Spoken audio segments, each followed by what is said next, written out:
हरि सिंह उच्च गति अभ्यास प्रतिलेखन संख्या 56 57 58 59 शुरू होती है। स्टार्ट। सभापति महोदय, एक व्यक्ति की आमदनी 3-4 आने और दूसरे की 10-20 हजार रुपये है। अगर वित्त मंत्री महोदय इस विषमता को दूर नहीं करेंगे तो समाजवाद का नारा बिल्कुल कोरा और कागजी सिद्ध होगा। इस देश में 8-10 करोड़ हरिजनों का एक ऐसा वर्ग है जिसकी आर्थिक स्थिति बहुत गिरी हुई है। इस बजट में उनकी उन्नति और कल्याण की योजनाओं का समावेश होना चाहिए। वित्त मंत्री ने 1500 करोड़ रुपए के जो कर लगाए हैं उनसे देश के आम आदमियों की हालत खराब हो गई है। मुझे इस बात की बड़ी प्रसन्नता है कि योजना के अंतर्गत देश में विकास कार्य हो रहा है और अब हम इस दिशा में जो कुछ कर पाए हैं वह प्रशंसनीय है। लेकिन मुझे दुख के साथ कहना पड़ रहा है कि जहां कृषि के क्षेत्र में उत्पादन बढ़ रहा है, उद्योग के क्षेत्र में उत्पादन बढ़ रहा है, देश की संपत्ति बढ़ रही है, हर आदमी की औसत आय भी बढ़ रही है, फिर भी हमारे यहाँ की पुरानी गरीबी बिल्कुल नहीं हटी। मैं समझता हूँ कि यह इस सदन के लिए और सरकार के लिए विचार करने का विषय है कि क्या कारण है कि जब हम 55 वर्ष से अपने देश की गाढ़ी कमाई का रुपया और दूसरे देशों से कर्ज लेकर बड़ी बड़ी रकमें देश के विकास के लिए खर्च कर रहे हैं और देश में धन भी पैदा हो रहा है, तब भी देश में जो लोग गरीब हैं उनकी गरीबी दूर नहीं हो पा रही है। क्या यह आश्चर्य की बात नहीं है? मैं समझता हूँ कि इस पर विचार किया जाए। पैराग्राफ। यह ठीक है कि हम समाजवाद के रास्ते पर जा रहे हैं, लेकिन समाजवाद के रास्ते पर ठीक ठीक चले तो भी हम यह अनुमान नहीं लगा पाते कि कितने वर्ष में हमारे देश की गरीबी दूर होगी। यह ठीक है कि हम योजना के तरीके पर काम कर रहे हैं, लेकिन इस बात को देखने की आवश्यकता अब पैदा हो गई है कि देश में जो धन पैदा होता है वह कहाँ जाता है।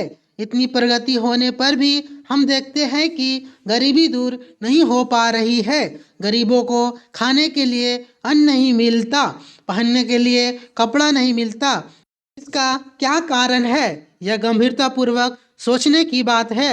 यह समस्या समाजवाद का प्रस्ताव पास करने से ही हल नहीं होगी। उपाध्यक्ष महोदय, मैं राष्ट्रपति महोदय के भाषण पर जो धन्यवाद प्रस्ताव है उसका समर्थन करने के लिए खड़ा हुआ हूँ। मुझे इस बात की खुशी है कि हमारी सरकार ने समाजवाद का केवल नारा ही नहीं लगाया है बल्कि समाजवाद को मूर्त रूप देने के लिए कदम भी उठाने प्रारंभ कर दिए हैं। सबसे बड़ी बात तो यह है कि गरीबी हटाओ, गरीबी मिटाओ यह केवल आंदोलन ही नहीं रहा बल्कि इसको कार्य रूप में परिणत करना भी आरंभ कर दिया गया है। इसके लिए मैं अपने प्रधानमंत्री को जितना भी धन्यवाद दूं वह थोड़ा ही है। मुझे आपसे यह भी कहने का साहस हो रहा है कि सरकार ने इस समय हमारे पहाड़ी क्षेत्रों को पूर्ण राज्य का दर्जा दे दिया है। आज तक तो वे बिल्कुल पिछड़े हुए थे। मैं आपसे यह कहने का भी साहस कर रहा हूँ कि पहाड़ी और सीमा के क्षेत्रों को राज्य का अधिकार तो दे ही दिया गया है।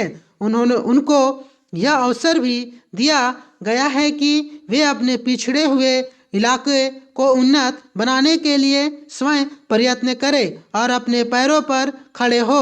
लेकिन मुझे बड़े दुख के साथ आपके सामने यह कहना पड़ रहा है कि हमारे उत्तर प्रदेश के जो पहाड़ी जिले हैं वे आज भी बहुत ज़्यादा पिछड़े हुए हैं और उनको कोई देखने वाला नहीं है। मैं सरकार का ध्यान इस बात की ओर दिलाना चाहता हूं कि कुछ दशक पहले इसी दिल्ली में पहाड़ी इलाकों के सैकड़ों भूमिहीन किसानों का एक बहुत बड़ा जुलूस निकला था और उन्हें हमारे राष्ट्रपति ने आश्वासन दिया कि उनकी भूमि समस्या हल करने के लिए वे उत्तर प्रदेश की सरकार को लिख रहे हैं। लेकिन आपको सुनकर आश्चर्य होगा कि कई वर्ष बीत गए हैं किंतु एक चप्पा भूमि भी किसी भूमिहीन को आज तक नहीं दी गई है।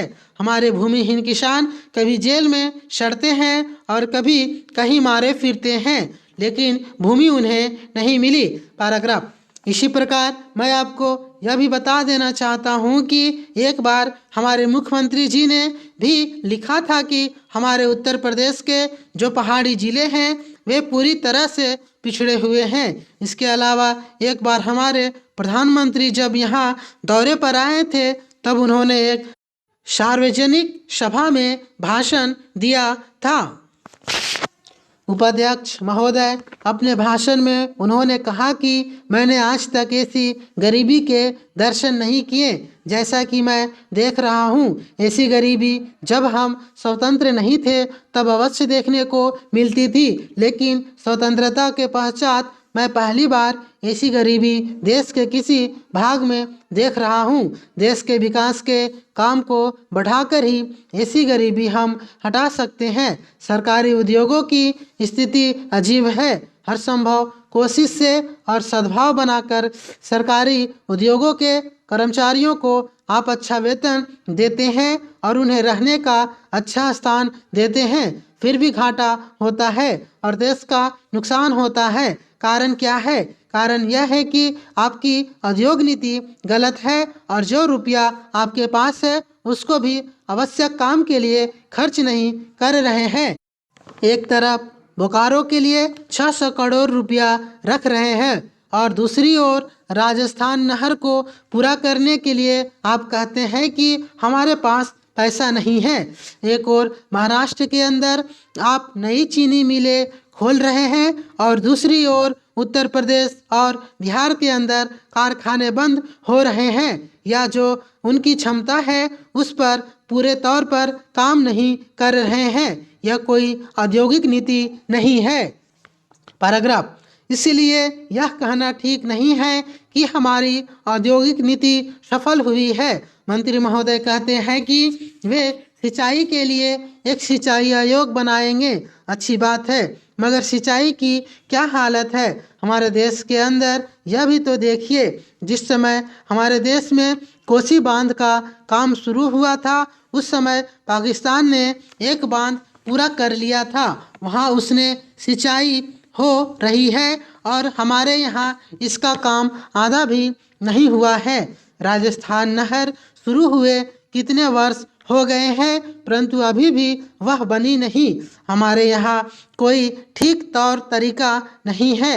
मंत्रियों और सांसदों के मकान के लिए करोड़ों रुपये निकल सकते हैं, मगर देश के उद्योग के लिए, देश के किसान और मजदूर के लिए जो रुपया चाहिए वह नहीं मिल सकता।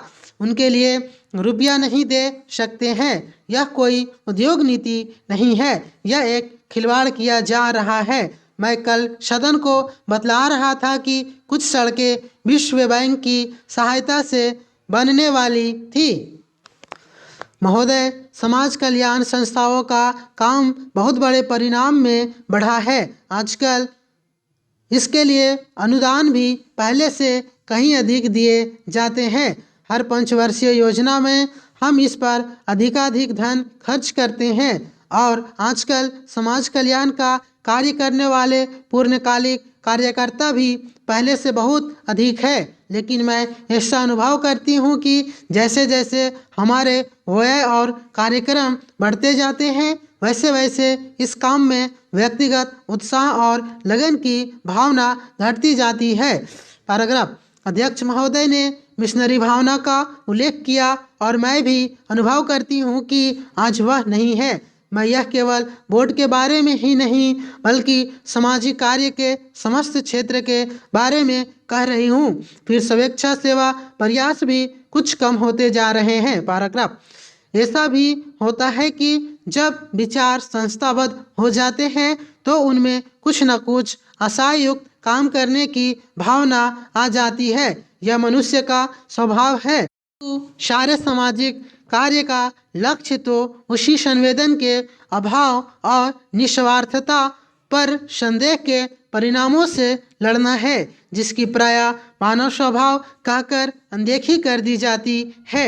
मैं जानती हूँ कि जिस मिशनरी भावना से काम शुरू किए जाते हैं उन्हें बाद में उसी तरह बनाए रखना हमेशा संभव नहीं होता, लेकिन बेहतर संगठन खड़ा हो जाने के बाद समस्याओं के बेहतर हल निकलने चाहिए। अतः हमें केवल अनुदानों से ही संतोष नहीं कर लेना चाहिए, बल्कि यह ध्यान रखना चाहिए कि इस सामाजिक कार्य के पीछे जिससे कि सामाजिक परिवर्तन हो रहा है उद्देश्य क्या है। बोर्ड सामाजिक रूपांतर का केवल साधन मात्र है। राजनीतिक और आर्थिक कामों में फंसे रहने के कारण हम सही दिशा में और स्वदेश सामाजिक परिवर्तन की ओर काफ़ी ध्यान नहीं दे पा रहे हैं, किंतु परिवर्तन तो हमारे अपने विकास और विश्व की घटनाओं के कारण जो हमारे जीवन और समाज पर निरंतर प्रभाव डालता है स्वतः आ रहा है। हमारे होनहार युवक और युवतियां संसार के घटना चक्र से निरंतर प्रभावित है और कहीं भी कुछ होता है तो वह हमें भी अवश्य छू जाता है, लेकिन परिवर्तन का इस प्रकार केवल उपोत्पाद के रूप में या अप्रत्यक्ष रूप में आना पर्याप्त नहीं है। हमारी अपनी अनेक समस्याएं हैं जो हमारे अनुभव की दृष्टि से विशेष प्रकार की है। समाप्त। Thank you.